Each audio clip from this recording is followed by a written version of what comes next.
सुरेश अपने परिवार के साथ मुंबई शहर की एक कॉलोनी में नया नया शिफ्ट हुआ था। सुरेश की पत्नी दिव्या और उसका 15 वर्षीय बेटा नीरज अपने नए घर में बहुत खुश थे।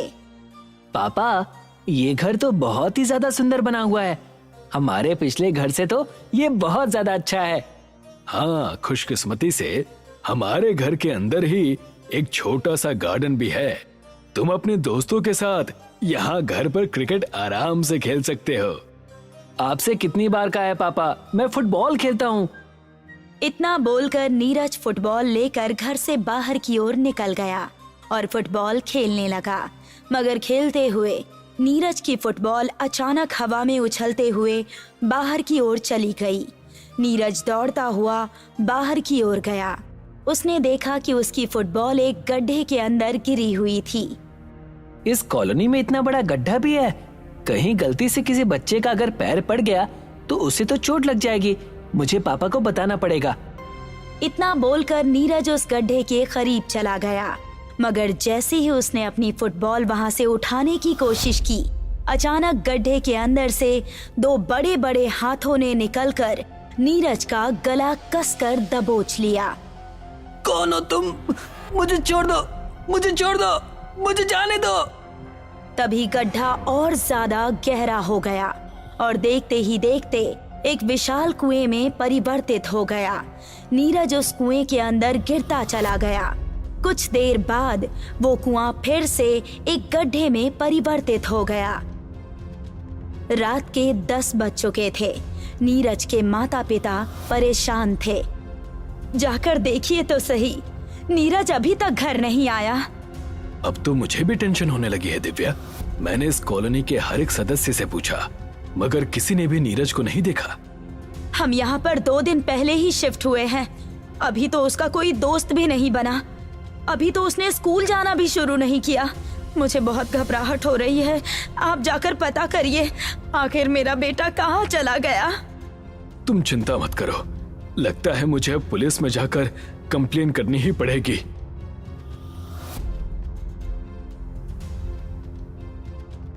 सुरेश अपनी कार से सीधा पुलिस स्टेशन पहुंच गया और इंस्पेक्टर की ओर देखकर बोला, इंस्पेक्टर साहब, मेरा बेटा पिछले 5 घंटे से लापता है। तुम्हारे बेटे की उम्र कितनी है? 15 साल। अपने दोस्तों के साथ कहीं मौज मस्ती करने के लिए निकल गया होगा। आजकल के बच्चों को तो आप जानते ही हैं, जरा जरा सी बात पर पार्टी करने की इन्हें आदत हो गई है। टेंशन मत लीजिए, कुछ देर बाद घर पर आ जाएगा। आप मेरी बात नहीं समझ रहे इंस्पेक्टर साहब। हम इस शहर में नए नए शिफ्ट हुए हैं। इस शहर में अभी मेरे बेटे का कोई दोस्त भी नहीं बना। वैसे आप मुंबई में कहाँ शिफ्ट हुए हैं? जी, वर्सोवा के पास जो फ्रेंड्स कॉलोनी बनी है, हम 2 दिन पहले उसी कॉलोनी में शिफ्ट हुए हैं। फ्रेंड्स कॉलोनी का नाम सुनकर इंस्पेक्टर बुरी तरह से चौंक गया। उसके चेहरे पर गंभीरता झलकने लगी। उसने तुरंत हवलदार को नीरज की गुमशुदगी की रिपोर्ट लिखने के लिए कहा और सुरेश की ओर देखकर बोला, आप घर जाइए मिस्टर सुरेश, हम आपके बेटे को ढूंढने की पूरी कोशिश करेंगे। सुरेश मायूस होकर अपने घर पर चला गया। इंस्पेक्टर हवलदार की ओर देखकर बोला, हवलदार, चलो मेरे साथ। कुछ ही देर में इंस्पेक्टर हवलदार के साथ फ्रेंड्स कॉलोनी के सभी लोगों से पूछताछ कर रहा था। इंस्पेक्टर एक व्यक्ति से बोल रहा था, आखिर तुम मेरी बात समझने की कोशिश क्यों नहीं करते? इस इलाके में ये 5वां बच्चा लापता हुआ है, मगर तुम लोग अपने मुंह में दही जमाए बैठे हुए हो। कुछ बताते क्यों नहीं? मेरी बात का विश्वास कीजिए इंस्पेक्टर साहब, मुझे कुछ नहीं मालूम। ऐसा कैसे हो सकता है? देखो, तुम्हें किसी से डरने की जरूरत नहीं है। अगर तुम्हें इस कॉलोनी में कोई भी संदिग्ध व्यक्ति नजर आता है तो तुम मुझे बता सकते हो। तुम्हारा नाम गुप्त रखा जाएगा। आप मेरा वक्त बर्बाद कर रहे हैं इंस्पेक्टर साहब, मुझे जाने दीजिए। इतना बोलकर वो व्यक्ति वहां से चला गया।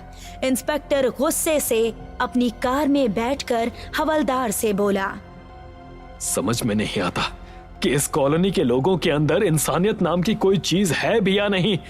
इस कॉलोनी में ये 5वां बच्चा गायब हुआ है। आखिर कौन है जो बच्चों को किडनैप करके ले जा रहा है? हवलदार इंस्पेक्टर के चेहरे की ओर बहुत गौर से देखते हुए बोला। एक बात बोलूं साहब, बुरा तो नहीं मानेंगे? हाँ बोलो, क्या बात है? साहब, आपने शायद नोटिस नहीं किया, जब भी आप इस कॉलोनी के लोगों से बच्चों के लापता होने की जानकारी लेने की कोशिश करते हैं, तब तब उनके चेहरे पर एक अजीब सा खौफ पैदा हो जाता है। आपने शायद नोटिस नहीं किया, वो सभी बुरी तरह से डर जाते हैं। तो तुम कहना क्या चाहते हो? मुझे तो यहाँ पर कोई भूत प्रेत का चक्कर लगता है, वरना आप ही बताइए साहब। इस कॉलोनी में लापता 5 बच्चों को ढूंढने के लिए हमने शहर का एक एक कोना छान मारा, मगर पता नहीं उन बच्चों को जमीन खा गई या आसमान निगल गया। जानते हो कि मैं भूत प्रेत पर विश्वास नहीं करता, लेकिन इतना तो जानता हूं कि बच्चे इसी कॉलोनी के अंदर ही लापता हो रहे हैं, क्योंकि सीसीटीवी कैमरे के मुताबिक वो बच्चे इस कॉलोनी से बाहर ही नहीं निकले। लेकिन अब मैं इस मामले की तह तक जाकर रहूंगा। आप क्या करेंगे साहब? मैं नहीं, हम दोनों। कल से हम दोनों इस कॉलोनी में सभी घरों पर नजर रखेंगे। अगले दिन से इंस्पेक्टर और हवलदार भिखारी का वेश बनाकर कॉलोनी में टहलने लगे, मगर उन दोनों के हाथ कोई सुराग नहीं लगा। हम दोनों को इस कॉलोनी में भेस बदलकर छानबीन करते हुए 10 दिन से ज्यादा का समय हो चुका है हवलदार, लेकिन अभी तक कोई भी सुराग हमारे हाथ नहीं लगा। हाँ, और ना ही हमें कोई संदिग्ध व्यक्ति नजर आया, लेकिन इस कॉलोनी में सभी लोग डरे हुए हैं, ये जरूर नजर आया। जिनके बच्चे लापता हो रहे हैं उनके चेहरे पर प्रसन्नता तो नहीं होगी ना हवलदार? तभी उन दोनों के कानों में एक बूढ़ी औरत की आवाज टकराई। ऐसे तुम दोनों चाहे कितनी भी कोशिश कर लो, लेकिन तुम उस तक नहीं पहुंच पाओगे। हवलदार और इंस्पेक्टर ने जैसे ही पलट कर देखा तो उनके सामने एक पागल दिखने वाली औरत गंदे कपड़े पहनी हुई उन्हें घूर रही थी। अरे साहब, ये औरत तो पागल है। जाओ यहाँ से, वैसे भी हम परेशान हैं। पागल मैं नहीं, बल्कि पागल तुम दोनों हो। सुनो मेरी बात, तुम्हें अगर मामले की जड़ तक पहुंचना हो तो तुम दोनों को आज रात उस गड्ढे पर नजर रखनी होगी। गड्ढा? कौन सा गड्ढा? मौत का गड्ढा, जो मासूम बच्चों को अपने अंदर खींच कर ले जा रहा है। तुम्हें वो गड्ढा आखिरी लापता हुए बच्चों के घर के पास मिल जाएगा। तुम्हारे पास आज का ही समय है। अगर आज का समय तुमने गवा दिया तो फिर तुम उस एक बच्चे को कभी नहीं ढूंढ पाओगे और वो इस दुनिया में वापस आ जाएगी। इतना कहकर वो बूढ़ी औरत वहां से चली गई। मैं अभी भी इसकी बात का मतलब नहीं समझा। इंस्पेक्टर हवलदार की बात का जवाब दिए बगैर सुरेश के घर के नजदीक चला गया। उसने देखा कि उसके घर के सामने एक अजीब सा बड़ा गड्ढा बना हुआ था। हवलदार, आज रात हमें इसी गड्ढे पर नजर रखनी है। वो सब तो ठीक है साहब, लेकिन हम दोनों छुपेंगे कहाँ? वो सामने घना पेड़ देख रहे हो, हम उस पेड़ के पीछे छुप सकते हैं। इंस्पेक्टर और हवलदार उस पेड़ के नीचे छिप गए। रात के 8 बजे के समय वहां से एक बच्चे का गुजर हुआ। अगले ही पल उस गड्ढे के अंदर से एक तेज आवाज के साथ 2 बड़े बड़े भयानक हाथ निकल आए और उन दोनों हाथों ने उस बच्चे को दबोच लिया। जल्दी चलो हवलदार। पागल हो गए क्या साहब? आपको दिखाई नहीं दे रहा? अरे यहाँ सच में भूत प्रेत का चक्कर है। मुझे नहीं पता, मुझे सिर्फ उन बच्चों की जान बचानी है। इतना कहकर इंस्पेक्टर उस गड्ढे के करीब चला गया। उसने देखा कि वो गड्ढा विशाल कुएं में परिवर्तित हो गया था। इंस्पेक्टर ने बगैर सोचे समझे उस कुएं में छलांग लगा दी और उसके पीछे पीछे बड़ी ही फुर्ती से, ना चाहते हुए भी, हवलदार उस कुएं के अंदर कूद गया। कुछ देर बाद उन दोनों ने अपने आप को एक अजीब सी दिखने वाली बहुत पुरानी हवेली के अंदर मौजूद पाया। ये तो हजारों साल पुरानी कोई हवेली लग रही है। हवेली नहीं इंस्पेक्टर साहब, बल्कि महल। मुझे तो लग रहा है कि ये हमारी दुनिया का हिस्सा है ही नहीं, हम किसी और ही दुनिया में आ गए हैं। तभी हवलदार और इंस्पेक्टर के कानों में नीरज और एक और बच्चे की आवाज टकराई। हवलदार, इसका मतलब है कि 10 दिन पहले जो बच्चा लापता हुआ था वो अब भी जीवित है, और आज का बच्चा जो हमारी आंखों के सामने इस गड्ढे के अंदर समा गया था वो भी। चलो जल्दी चलो। हवलदार और इंस्पेक्टर आवाज की दिशा में बुरी तरह से दौड़ने लगे। कुछ ही देर में वो दोनों एक अजीब से दिखने वाले मंदिर के अंदर खड़े हुए थे, जहां देवताओं की जगह राक्षसों की मूर्तियां रखी हुई थी, और एक सिंहासन पर बहुत ही भयानक दिखने वाली महिला बैठी हुई इंस्पेक्टर और हवलदार को देखकर मुस्कुरा रही थी, और वो दोनों बच्चे बंधे हुए थे। कौन हो तुम? काली शक्तियों की मालकिन रानी लक्षा। आखिर तुम इन बच्चों को क्यों मार रही हो? क्योंकि मुझे तुम्हारी दुनिया में वापस आना है। तो क्या ये पुराना महल हमारी दुनिया का हिस्सा नहीं है? ये पाताल लोक का हिस्सा है मूर्ख। मैंने अपनी तंत्र शक्ति से बड़ी मुश्किल से तुम्हारी दुनिया में एक गड्ढा किया है, जहां से मासूम बच्चों की बलि लेकर और शक्तिशाली हो जाऊंगी, और उसी गड्ढे के द्वार के सहारे तुम्हारी दुनिया में वापस आ जाऊंगी। इतना बोलकर उस औरत का चेहरा और ज्यादा भयानक हो गया। उसके चेहरे की खाल बिल्कुल काली पड़ गई और उसकी आंखों की पुतलियां बिल्कुल सफेद हो गई। उसके सिर से खून बह रहा था। इंस्पेक्टर ने कांपते हुए अपनी पिस्तौल निकाल ली। इतना तो मुझे समझ में आ गया कि तुम कोई इंसान नहीं हो, मगर तुम जो कोई भी हो, जीवित रहने की हकदार नहीं हो। इतना बोलकर इंस्पेक्टर ने पिस्तौल की सारी गोलियां उस भयानक औरत पर चला दी। साहब पागल हो गए हैं क्या? अरे ये इंसान होगी तो मरेगी ना, क्या अभी भी ये आपको इंसान नजर आ रही है? तभी वो भयानक दिखने वाली औरत हवा में उड़ने लगी, और उड़ते हुए उसने दोनों बच्चों के गले कसकर पकड़ लिए। इन दोनों की बलि आखिरी बलि होगी, उसके बाद मेरा कोई कुछ नहीं बिगाड़ सकता।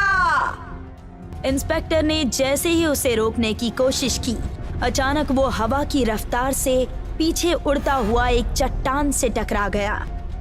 लगता है हम दोनों मारे जाएंगे साहब। इस औरत का मुकाबला करना हम दोनों के लिए असंभव है।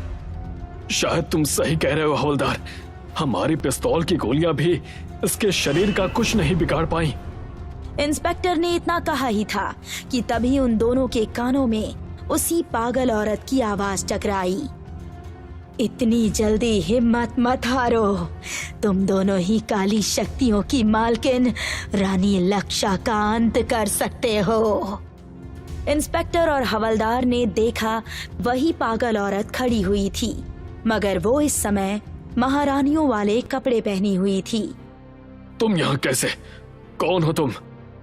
मैं रानी लक्षा की माँ हूँ, इस पाताल लोक की महारानी।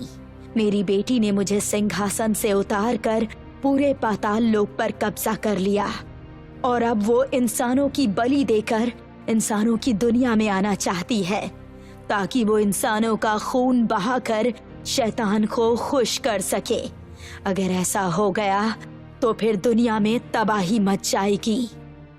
तो फिर तुम बताओ इसका अंत कैसा होगा? हाँ, तुम तो उसकी माँ हो ना, तुम तो जरूर जानती होगी। कोई मन का सच्चा इंसान अगर इन मूर्तियों को अपने हाथों से तोड़ दे तो रानी लक्षा जलकर भस्म हो जाएगी। मैं तो मन का सच्चा नहीं हूँ साहब। आपने ही अपने जीवन में कभी कोई रिश्वत नहीं ली। आप ही लोगों की ज्यादा चिंता करते हैं, तो ये काम आप ही बेहतर कर सकते हैं। उस औरत ने एक बहुत बड़ा हथौड़ा इंस्पेक्टर को पकड़ा दिया। इंस्पेक्टर ने बड़ी फुर्ती से उन मूर्तियों को तोड़ना शुरू कर दिया। मूर्तियां टूटते ही उस भयानक औरत की बच्चों पर पकड़ ढीली पड़ गई। और वो चीखने लगी। ये क्या कर रहा है मूर्ख, छोड़ दे मुझे, मैं तुझे पाताल लोक का राजा बना दूंगी। मुझे किसी लोक का राजा नहीं बनना, मैं बस तेरा अंत चाहता हूँ।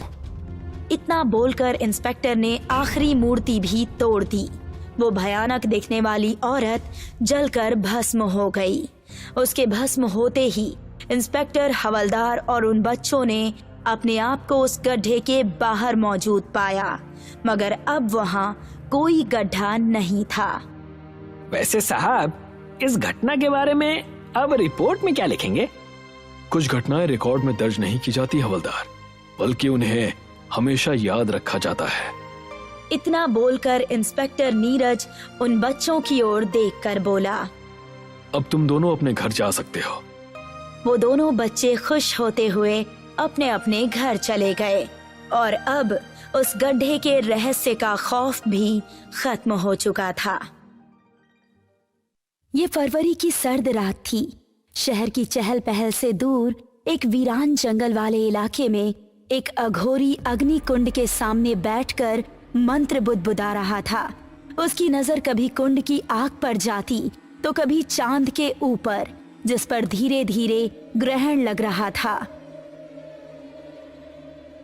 हे काली दुनिया के देव, 3 साल पहले मैंने आपकी उपासना शुरू की थी। इन 3 सालों में मैंने कितने इंसानों की बलि आपको चढ़ाई है, इसकी कोई गणना भी नहीं कर सकता। सिर्फ उन 4 देवी देवताओं को सिद्ध करने के लिए, जो कि आपकी काली दुनिया के सबसे खतरनाक देव हैं। आज चंद्र ग्रहण शुरू होने वाला है, यही समय है। मेरी भक्ति से खुश हो जाइए और अपनी काली दुनिया का दरवाजा खोल दीजिए। भेज दीजिए उन 4 देवी देवताओं को। मैं वचन देता हूँ कि उनके इस दुनिया में आने के बाद पूरी दुनिया से भगवान का नामो निशान खत्म कर दूंगा। ये कहकर उसने फिर से आग में आहुति देना शुरू किया। कुछ देर बाद चांद पर पूरी तरह ग्रहण लग गया और आसमान में गोल घेरा सा बनने लगा।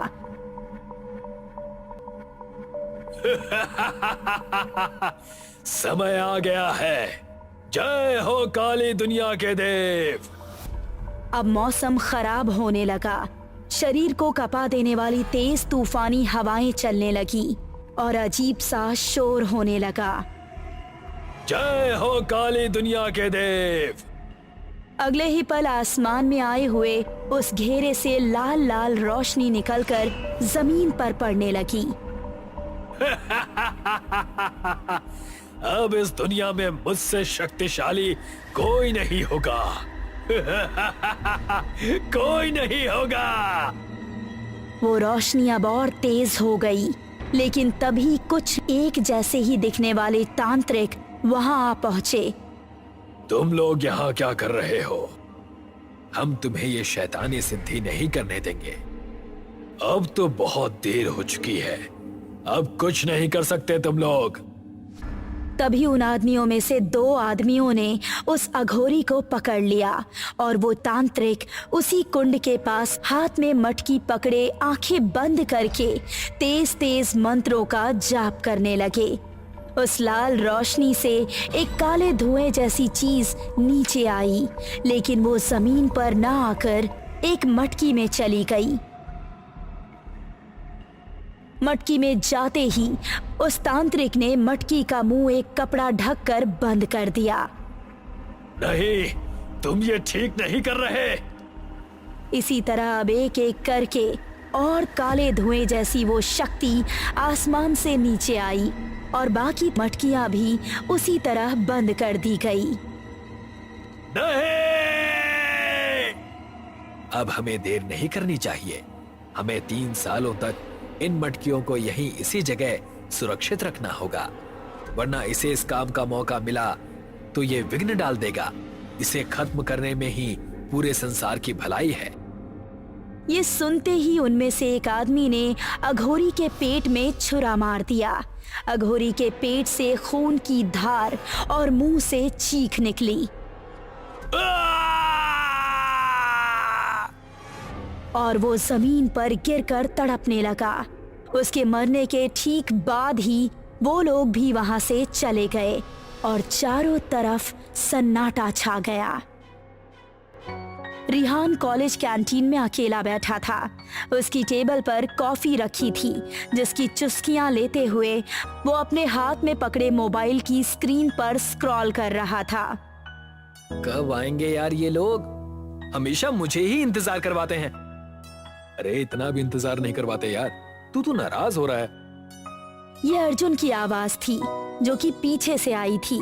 उसके साथ निर्भया और जोया भी आई थी। डार्लिंग, हर बॉयफ्रेंड को अपनी गर्लफ्रेंड का वेट करना अच्छा लगता है और तुम हो कि बिल्कुल भी इंतजार नहीं कर पाते। मैं औरों की तरह नहीं हूँ, ये तो तुम जानती हो ना जोया। ठीक है, अब ये बताओ कि 3 दिन के लिए जो कॉलेज बंद रहने वाला है, इन छुट्टियों को मनाने कहाँ चलना है? मैं बोल कर भी क्या करता? हर बार तो तुम ही लोग डिसाइड करते हो कि कहाँ जाना है, तो अब भी तुम ही करो। तभी निर्भया ने अपने मोबाइल में सबको एक फार्म हाउस की फोटो दिखाई। ये देखो, शहर के शोर शराबे से दूर जंगली शांत इलाके में ये फार्म हाउस है। मेरे हिसाब से तो यही ठीक होगा। अरे हाँ, ये तो परफेक्ट दिखता है। मेरी तरफ से भी डन। अब ये बताओ चलना कब है? ओह, दैट्स ग्रेट। हम लोग कल कॉलेज खत्म करते ही निकलते हैं, ठीक है? अगले दिन ये चारों कॉलेज खत्म करके उस फार्म हाउस की तरफ निकल गए और उसके बाद 2 घंटे का सफर तय करके ये उस फार्म हाउस में पहुंच गए। हेलो मैम, हम लोग यहाँ रुकना चाहते हैं। यहाँ जगह खाली है ना? जी बिल्कुल, यहाँ सिर्फ 5 कमरे हैं और सभी इस वक्त खाली हैं। जी शुक्रिया, लेकिन हम लोग एक ही कमरे में एडजस्ट करने वाले हैं। क्या कोई ऐसा कमरा है जिसमें 2 बड़े बेड हो? जैसा आपको ठीक लगे। ये कहकर उस लड़की ने उनको एक कमरे की चाबी दे दी, जिसमें वो चारों चले गए और वो कमरा उन्हें बहुत पसंद भी आया। चलो, नींद तो अच्छी आएगी यहाँ। कल सुबह से ही हम इस जंगल को अच्छे से एक्सप्लोर करेंगे। यहाँ एक पुराना मंदिर है और तालाब भी, पता है? वहाँ पर हम अच्छा टाइम स्पेंड कर सकते हैं। अगली सुबह नाश्ते के ठीक बाद वो चारों घूमने निकल पड़े और सबसे पहले एक पुराने मंदिर में पहुँचे। अरे वाह, इस मंदिर के अंदर तो पुराने जमाने की देवियों की प्रतिमाएं बनी हुई है यार। ऑसम। हाँ, वाकई में दिलचस्प है। अरे रिहान, तुम कुछ क्यों नहीं बोल रहे हो? तुम्हें तो पता ही है, मुझे इन सब चीजों को करने में ज्यादा मजा नहीं आता। मैं तो बस तुम्हारी वजह से आया हूँ मेरी जान। ये लोग काफी देर तक मंदिर में ही घूमे और शाम तक इसी तरह जंगल की हर एक जगह को देखते। उसके बाद सभी लोग उसी पीपल के पेड़ के पास पहुँचे, जिसके नीचे वो चारों मटकियाँ रखी हुई थीं। अरे यहाँ ये मटकियाँ कैसी रखी हुई हैं? अच्छा, बहुत हो गया अब घूमना फिरना, अंधेरा होने जा रहा है। हम सभी को फार्म हाउस पहुंच जाना चाहिए। उसकी बात सुनकर ये तीनों भी अब फार्म हाउस की तरफ रवाना हो गए। वहाँ पर इन्होंने एक साथ डिनर किया और फिर अपने अपने बेड पर पहुँच गए। लेटने के कुछ देर बाद ही रिहान को नींद आ गई, लेकिन ये तीनों अभी भी जाग रहे थे। यार जोया, मैं सोच रहा था कि आखिर उन मटकियों में क्या होगा। ऐसे बीच घने जंगल में कोई उन मटकियों को लेकर क्यों आया होगा?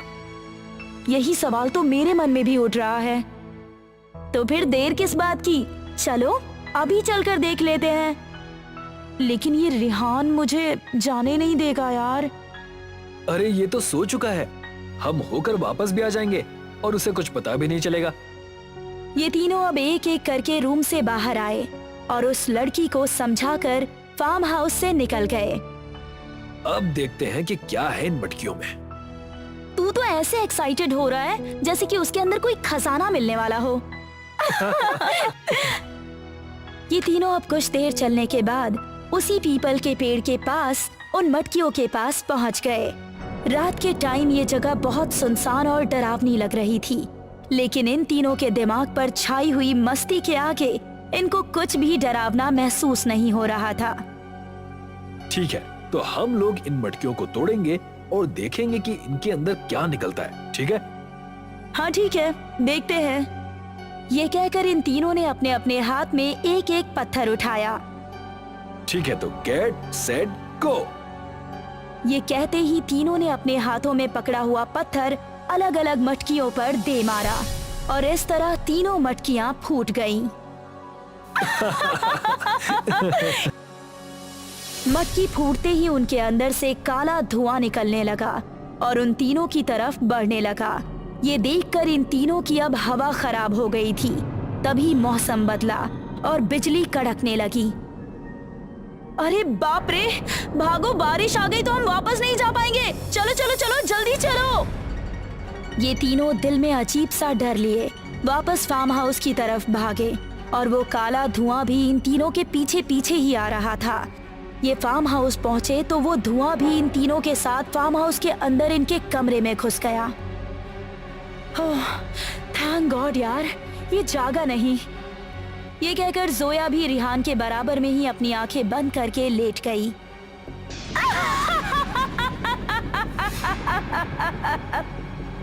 अचानक से जोया को ये आवाज सुनाई दी और वो उठ गई। कौन है? उसकी आवाज सुनकर रिहान और बाकी सब भी उठ गए। क्या हुआ बेबी? मुझे किसी के हंसने की आवाज आ रही थी। सो जाओ, कोई नहीं है।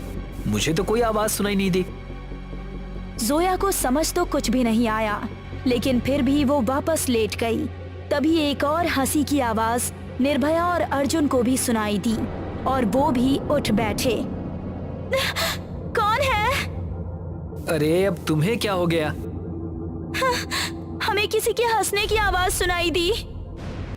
इस बार ये आवाज जोया, अर्जुन और निर्भया तीनों को सुनाई दी और वो इधर उधर नजरें दौड़ाने लगे। कौन है? सामने क्यों नहीं आते? और इतनी जोर से शैतानों की तरह क्यों हंस रहे हो? सामने आओ। हे, स्टॉप दिस, ओके? तुम लोग मिलकर मेरे साथ प्रैंक कर रहे हो ना? नहीं रिहान, मेरा यकीन करो। इतनी तेज तो आवाजें हैं, तुझे सुनाई नहीं दे रही क्या? बिल्कुल नहीं, कोई आवाज नहीं है। अब ऐसा घटिया मजाक मत करना। ये कहकर रिहान तो सो गया, लेकिन इन तीनों को ये आवाज अभी भी आ रही थी।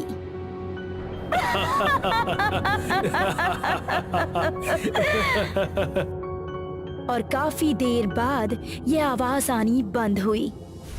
हाँ, शुक्र है ऊपर वाले का।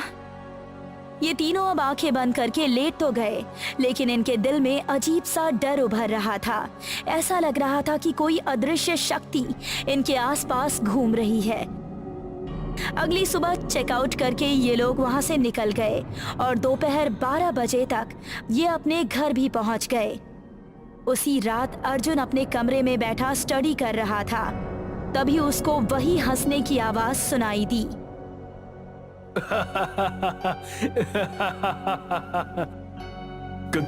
कौन है? वो इतना डर गया कि उसके हाथ से पेन छूट गया। हंसने की आवाज उसके बाथरूम से आ रही थी। वो हिम्मत करके बाथरूम के अंदर गया तो वहां उसे कोई नजर नहीं आया।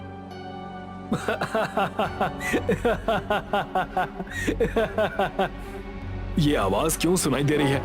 कुछ समझ में नहीं आ रहा। वो वापस जाने ही वाला था कि उसकी नजर आईने पर पड़ी।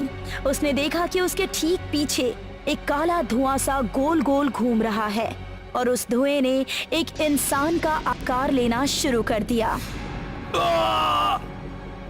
उसने पलटकर देखा तो उसी धुएं से बनी आकृति ने हाथ बढ़ाकर उसका गला दबा दिया। गला इतनी ताकत से दबाया कि अर्जुन की आंख और नाक से खून निकल आया। उसकी गर्दन की हड्डी टूट गई और उसकी मौत हो गई और उसके बाद वो जमीन पर ढेर हो गया।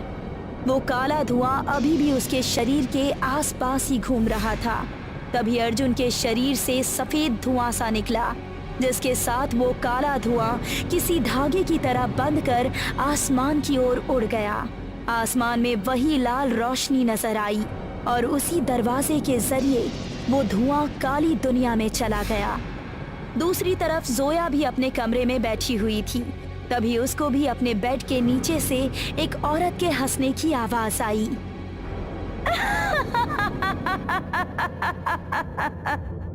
जोया ने जैसे ही यह आवाज सुनी, उसने डरते डरते बेड के नीचे झांक कर देखा